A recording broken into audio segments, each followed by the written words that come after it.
MrMacBible.com. Genesis Coloring Bible, Book 4, Every Verse, chapters 18 to 21. God comes for lunch. What?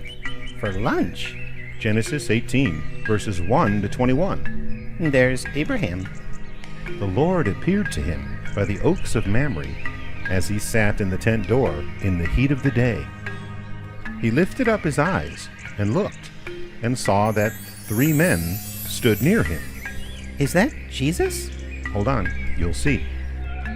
When he saw them, he ran to meet them from the tent door, and bowed himself to the earth, and said, "My Lord, if now I have found favor in your sight, please don't go away from your servant. Now let a little water be fetched, wash your feet, and rest yourself under the tree.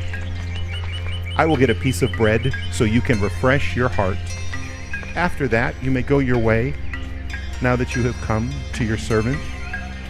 They said, "Very well, do as you have said." Abraham hurried into the tent of Sarah and said, "Quickly prepare 3 seahs of fine flour, knead it, and make cakes." Oh, cake.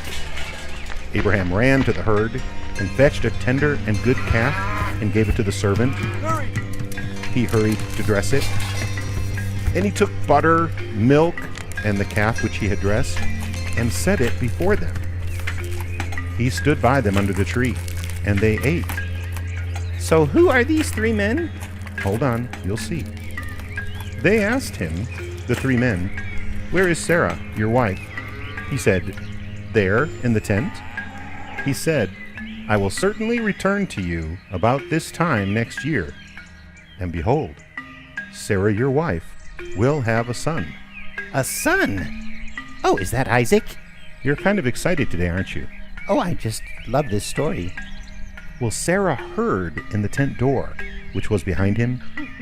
Now Abraham and Sarah were old, well advanced in age.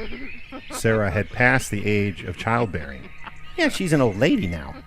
Yeah, she's almost 90. Wow.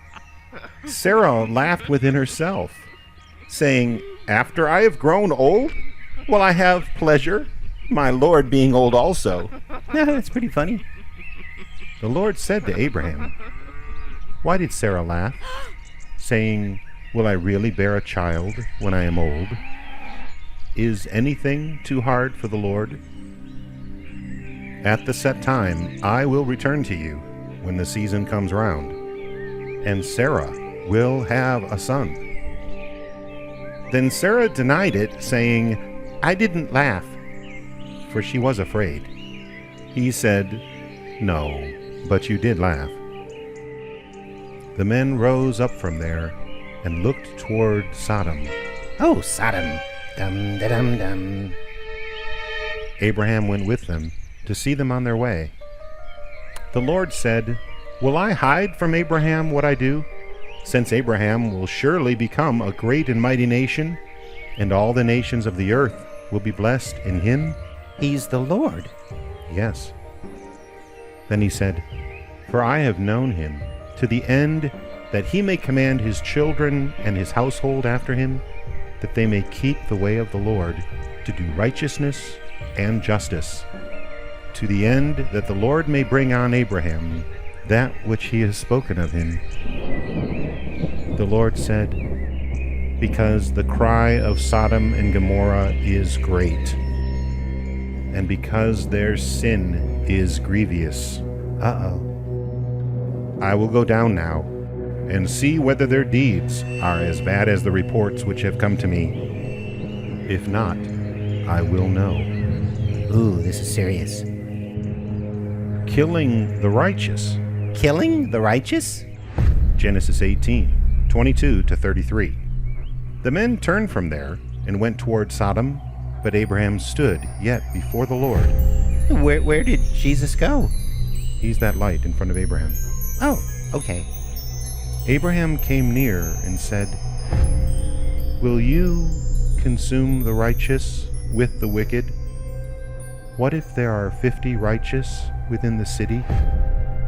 Will you consume and not spare the place for the 50 righteous who are in it?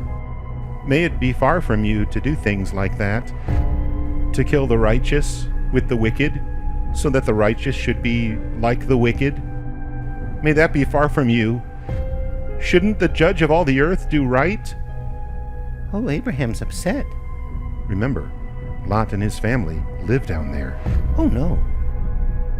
The Lord said, "If I find in Sodom 50 righteous within the city, then I will spare the whole place for their sake."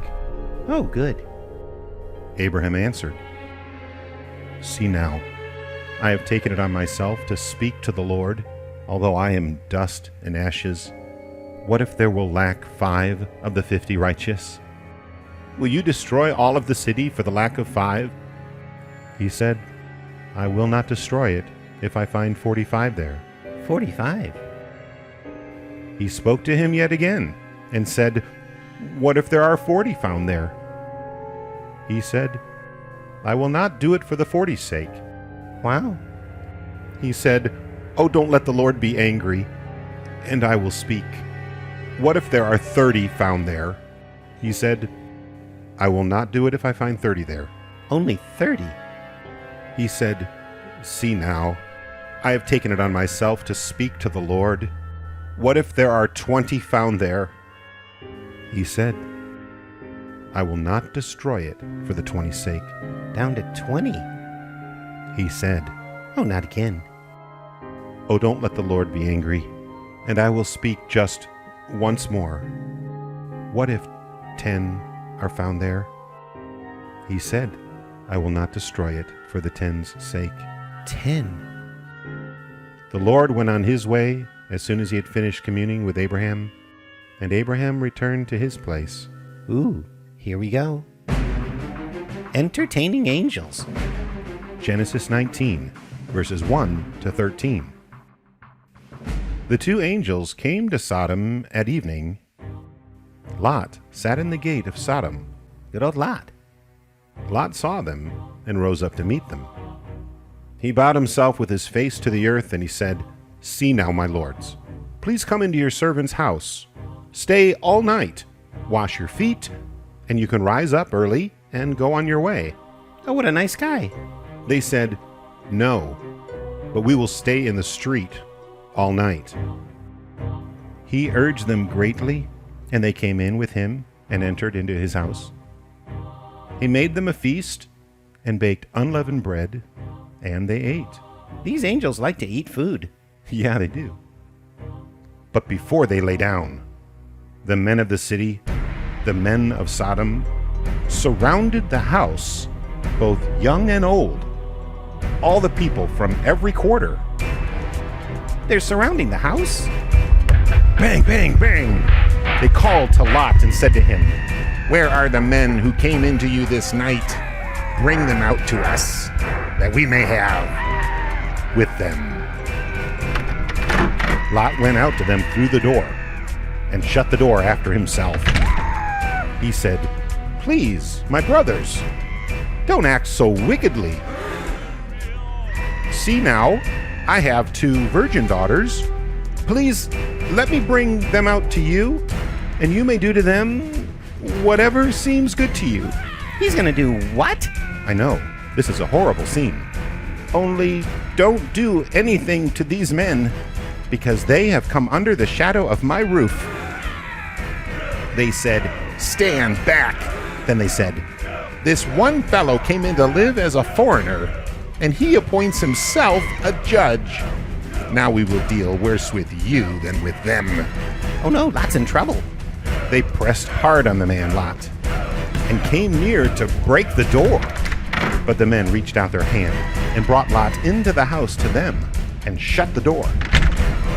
They struck the men who were at the door of the house with blindness, both small and great, so that they wearied themselves to find the door. They're struck blind, and they're still trying to find the door? I know. The men said to Lot, "Do you have anyone else here? Sons-in-laws, your sons, your daughters, and whomever you have in the city? Bring them out of this place.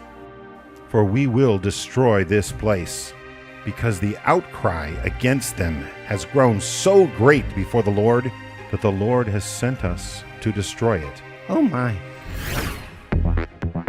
Run for your lives! Genesis 19, verses 14 to 22. Lot went out and spoke to his sons-in-law, who were pledged to marry his daughters, and said, "Get up, get out of this place, for the Lord will destroy the city." But he seemed to his sons-in-law to be joking. Oh, this is no joke. When the morning came, then the angels hurried Lot, saying, "Get up, take your wife and your 2 daughters who are here, lest you be consumed in the iniquity of this city." Lot's got to get out of there. There isn't much time. But he lingered, and the men grabbed his hand, his wife's hand, and his 2 daughters' hands, the Lord being merciful to him, and they took him out and set him outside of the city. It came to pass, when they had taken them out, that he said, "Escape for your life. Don't look behind you, and don't stay anywhere in the plain. Escape to the mountains, lest you be consumed." Lot said to them, "Oh, not so, my lord. See now, your servant has found favor in your sight, and you have magnified your loving kindness, which you have shown to me in saving my life. I can't escape to the mountain, lest evil overtake me and I die. See now, this city is near to flee to, and it's a little one. Oh, let me escape there. Isn't it a little one? And my soul will live." He said to him, "Behold, I have granted your request concerning this thing also, that I will not overthrow the city of which you have spoken. Hurry, escape there, for I can't do anything until you get there." Well, that did it. Yeah, they're off and running. Yeah, they're pretty panicked. You think? Therefore, the name of the city was called Zoar. Here comes the fire. Genesis 19, verses 23 to 38. The sun had risen on the earth when Lot came to Zoar. Then the Lord rained on Sodom and on Gomorrah sulfur and fire from the Lord out of the sky. Oh my. Run, Lot. He overthrew those cities, all the plain, all the inhabitants of the cities, and that which grew on the ground. But Lot's wife looked back from behind him, and she became a pillar of salt. She became salt? Yeah, she died. Oh my. Why did she turn back? Abraham went up early in the morning to the place where he had stood before the Lord, and he looked towards Sodom and Gomorrah and towards all the land of the plain, and saw that the smoke of the land went up as the smoke of a furnace. When God destroyed the cities of the plain, God remembered Abraham and sent Lot out of the middle of the overthrow when he overthrew the cities in which Lot lived. So much fire.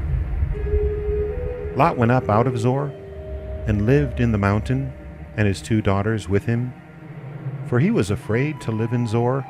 Yeah, he just kept running. Yeah, he lived in a cave with his 2 daughters. Wow. So Lot's wife is gone? And the 2 men that were going to marry the daughters, they didn't come with him? No, they're all gone. The firstborn said to the younger, "Our father is old, and there's not a man in the earth to come into us in the way of all the earth. Come, let's make our father drink wine, and we will lie with him, that we may preserve our father's family line." They're going to do what? They made their father drink wine that night, and the firstborn went in and lay with her father. He didn't know when she lay down, nor when she arose. It came to pass on the next day that the firstborn said to the younger, "Behold, I lay last night with my father. Let's make him drink wine again tonight. You go in and lie with him, that we may preserve our father's family line." Oh, this story is terrible. They made their father drink wine that night also. The younger went and lay with him. He didn't know when she lay down, nor when she got up. Lot is not doing well. No, he's not. Thus both of Lot's daughters were with child by their father. Oh, boy. Yeah, the firstborn bore a son, and named him Moab. Moab? I've heard that name before. He is the father of the Moabites to this day. Oh, the Moabites.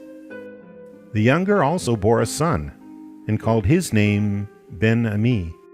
He is the father of the children of Ammon to this day. The people of Moab and the people of Ammon. And we'll see the Moabites and the Ammonites in the stories of the battles of Israel later on. Okay. Kidnapped again. You mean Sarah?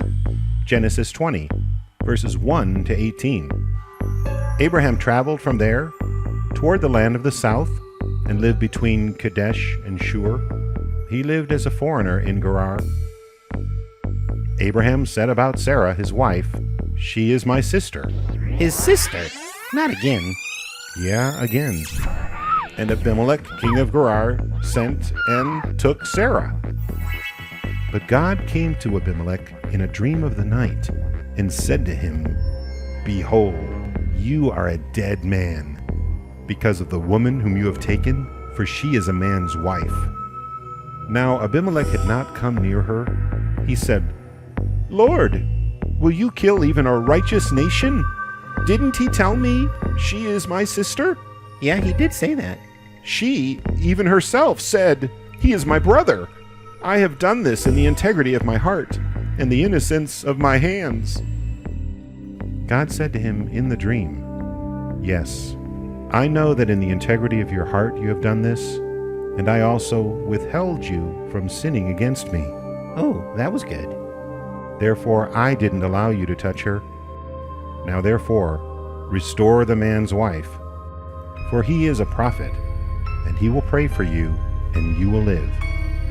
If you don't restore her, know for sure that you will die, you and all who are yours." Oh, wow. Abimelech rose up early in the morning and called all his servants and told all these things in their ear.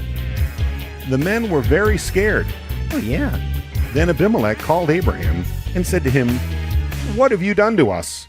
Yeah, Abraham. Haven't you learned your lesson? How have I sinned against you, that you have brought on me and my kingdom a great sin? You have done deeds to me that ought not to be done." Abimelech said to Abraham, "What did you see that you have done this thing?" Abraham said, "Because I thought, surely the fear of God is not in this place.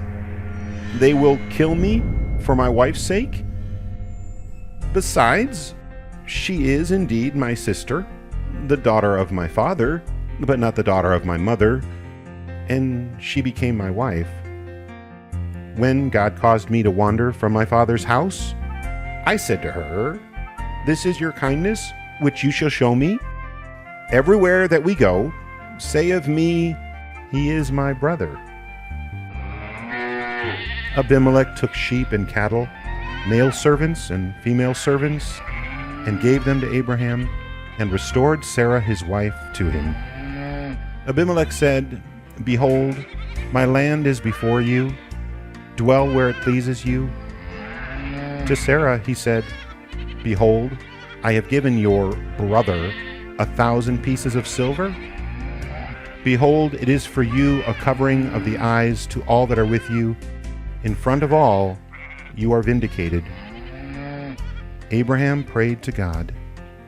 God healed Abimelech and his wife and his female servants, and they bore children. For the Lord had closed up tight all the wombs of the house of Abimelech because of Sarah, Abraham's wife." What a story. The 90-year-old mother. Genesis 21, verses 1 to 14. The Lord visited Sarah as he had said, and the Lord did to Sarah as he had spoken. Sarah conceived and bore Abraham a son in his old age, at the set time of which God had spoken to him. Abraham called his son who was born to him, whom Sarah bore to him, Isaac. Oh, it's baby Isaac.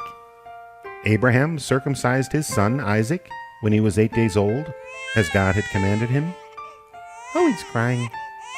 Abraham was 100 years old when his son Isaac was born to him. Sarah said, "God has made me laugh.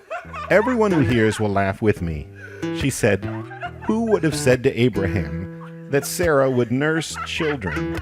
For I have borne him a son in his old age." The child grew and was weaned. Abraham made a great feast on the day that Isaac was weaned. Sarah saw the son of Hagar the Egyptian, whom she had bore to Abraham, mocking. Therefore she said to Abraham, "Cast out this servant and her son, for the son of this servant will not be heir with my son Isaac." Oh, my. The thing was very grievous in Abraham's sight on account of his son. Oh, yeah, Ishmael's in trouble.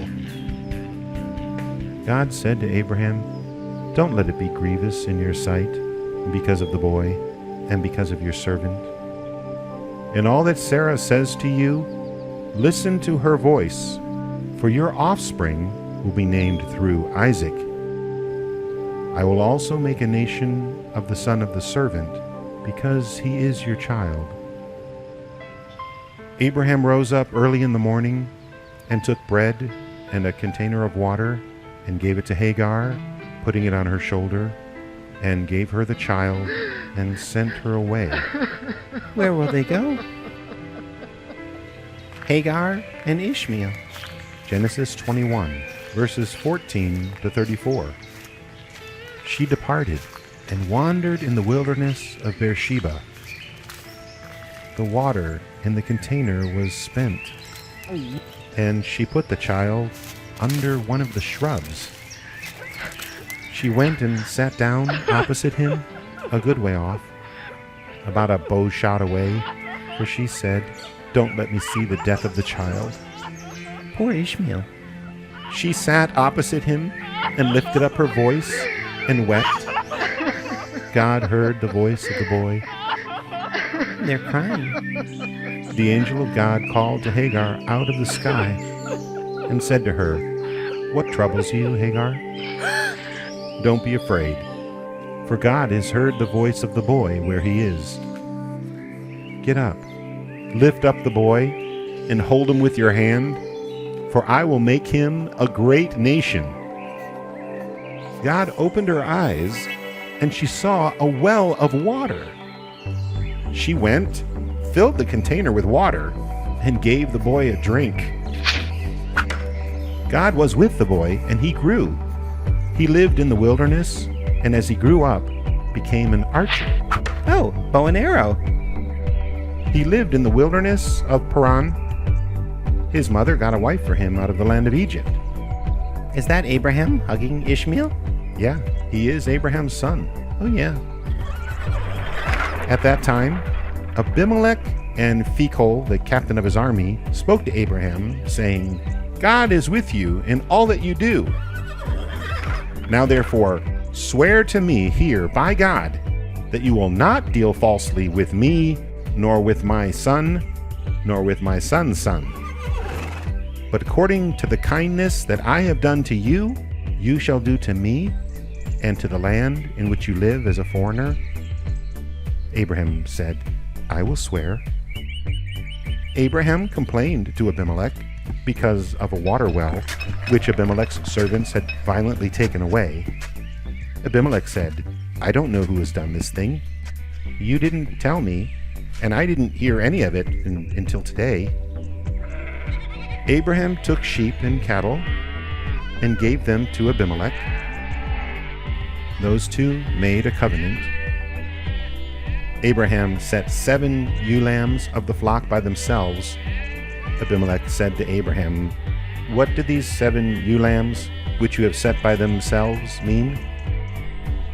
He said, "You shall take these 7 ewe lambs from my hand, that it may be a witness to me that I have dug this well." Oh, like a contract. Yeah. Therefore he called that place Beersheba, because they both swore an oath there. So they made a covenant at Beersheba. Beersheba. Abimelech rose up with Phicol, the captain of his army, and they returned into the land of the Philistines. Ooh, the Philistines. That's where Goliath is from. Abraham planted a tamarisk tree in Beersheba and called there on the name of the Lord, the everlasting God. Abraham lived as a foreigner in the land of the Philistines many days. Wow, living with the Philistines. Is that such a good idea? Wait, what's happening here? We find out in Book 5. The Lord's angel called out to him from the sky and said, "Abraham, Abraham!" Oh no. Book 5 begins with Genesis chapters 22 to 25. Or read all of our books on MrMacBible.com. I will.